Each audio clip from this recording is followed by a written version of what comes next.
महोदय, पंजाब के संबंध में मुझे यह कहना है कि अभी कुछ दिन पूर्व वहां पर भाषा का प्रश्न उत्पन्न हुआ।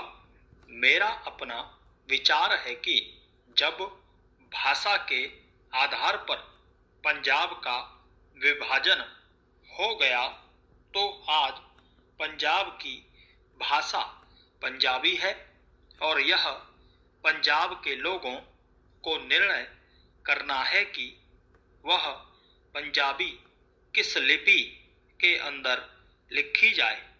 लेकिन एक बात मैं पंजाब की सरकार से आपके माध्यम से निवेदन करना चाहता हूं कि आज जब पंजाब के अंदर 45% लोग इस प्रकार के हैं जो यह कहते हैं कि हमारी अपनी मातृभाषा हिंदी है, तो पंजाब की सरकार को अल्पसंख्यकों की भाषा को संरक्षण देने के नाम पर दूसरी भाषा के रूप में हिंदी को मानने में किसी प्रकार की कोई आपत्ति नहीं होनी चाहिए। इससे दोनों के संबंधों में मधुरता आएगी और किसी प्रकार के अनावश्यक आंदोलन से हमारा सीमावर्ती राज्य बचा रहेगा। जहां लिपि का संबंध है, लिपि के संबंध में मैं बलपूर्वक किसी लिपि को समाप्त करने के पक्ष में नहीं हूं। मेरा विचार रहा है कि देश में अपनी लिपियों को सुरक्षित रखते हुए अगर प्रादेशिक भाषाएं किसी एक सामान्य लिपि को वैकल्पिक लिपि के रूप में स्वीकार कर लें तो देश की अनेक भाषाओं को निकट आने में बहुत बड़ी सहायता मिल सकेगी। अगर पंजाब के लोग भी इसी आधार पर विचार कर सकें तो मैं समझता हूं कि यह पंजाबी भाषा के हित में और देश की एकता के हित में होगा। अंतिम बात जिसको कहकर मैं अपना भाषण समाप्त करना चाहता हूं वह है प्रश्न जो आज पंजाब और हरियाणा में तनाव का कारण बना हुआ है। और चंडीगढ़ का प्रश्न, सभापति जी, आपने देखा होगा कि कल इस प्रश्न को लेकर यहाँ एक गर्मा गर्मी का वातावरण भी उत्पन्न हुआ। इसके लिए मैं मुख्य रूप से केंद्रीय सरकार को दोषी मानता हूं। सरकार की अपनी आदत है कि जो इस प्रकार के विवादास्पद प्रश्न होते हैं उनको लंबा टालने की इसकी प्रवृत्ति बन गई है। सरकार सोचती है कि अगर कोई प्रश्न लंबा टाला जाएगा तो लोग भूल जाएंगे और अंत में तनाव स्वतः ही नहीं रहेगा। इतिहास इस बात का साक्षी है कि जिस जिस प्रश्न को सरकार ने टालना चाहा, चाहे मैसूर महाराष्ट्र का सीमा विवाद का प्रश्न हो, गोदावरी या कृष्णा के जल का झगड़ा हो।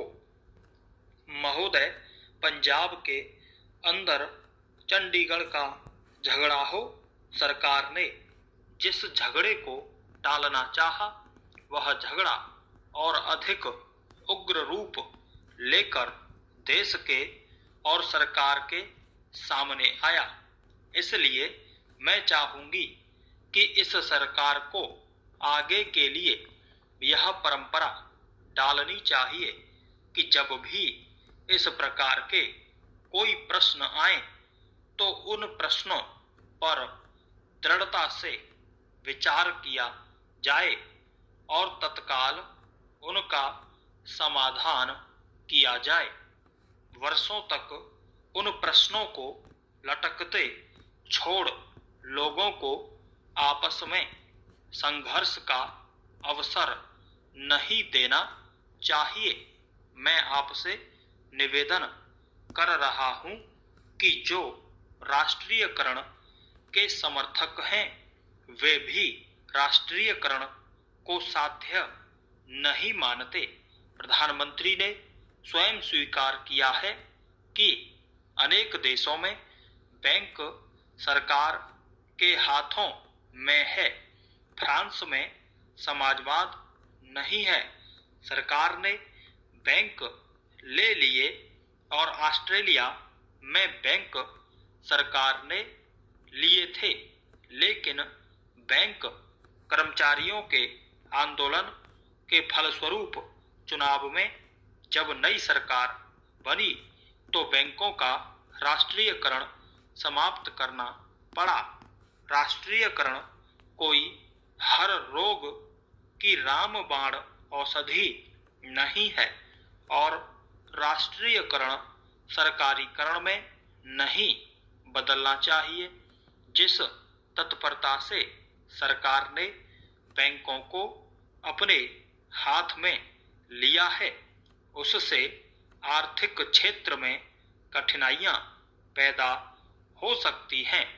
नए नए लोगों में नई नई आशाएं जागी हैं। क्या ये आशाएं पूरी की जा सकेंगी? अगर ये आशाएं पूरी नहीं की गई तो उनके परिणाम भयंकर होंगे। सहकारिता के क्षेत्र में हमने लोगों में नई आशाएं जगाई हैं। हमारा तंत्र उसको पूरा कर पा रहा है। समाजवाद मात्र इरादा नहीं है। इरादे अच्छे हो सकते हैं, नेक हो सकते हैं, लेकिन जिस मशीनरी के द्वारा, जिस तंत्र के द्वारा वह इरादे व्यवहार में लाने हैं, अगर वह मशीनरी भ्रष्ट है, अगर वह तंत्र अक्षम है, अगर जनता के प्रति उनके हृदय में सहानुभूति नहीं है, तो फिर राष्ट्रीयकरण भी सहकारिता की तरह से एक बदनाम चीज हो जाएगी। सरकार बहुत से कारखाने चला रही है, कुछ अच्छे चल रहे हैं, कुछ बुरे चल रहे हैं, लेकिन कारखाने चलाने के लिए, सरकारी संस्थाएं चलाने के लिए जैसे आदमी हमें चाहिए वैसे आदमी तैयार करने का हमने प्रयत्न नहीं किया है। सार्वजनिक उद्योगों को सफल करना सरल नहीं होता।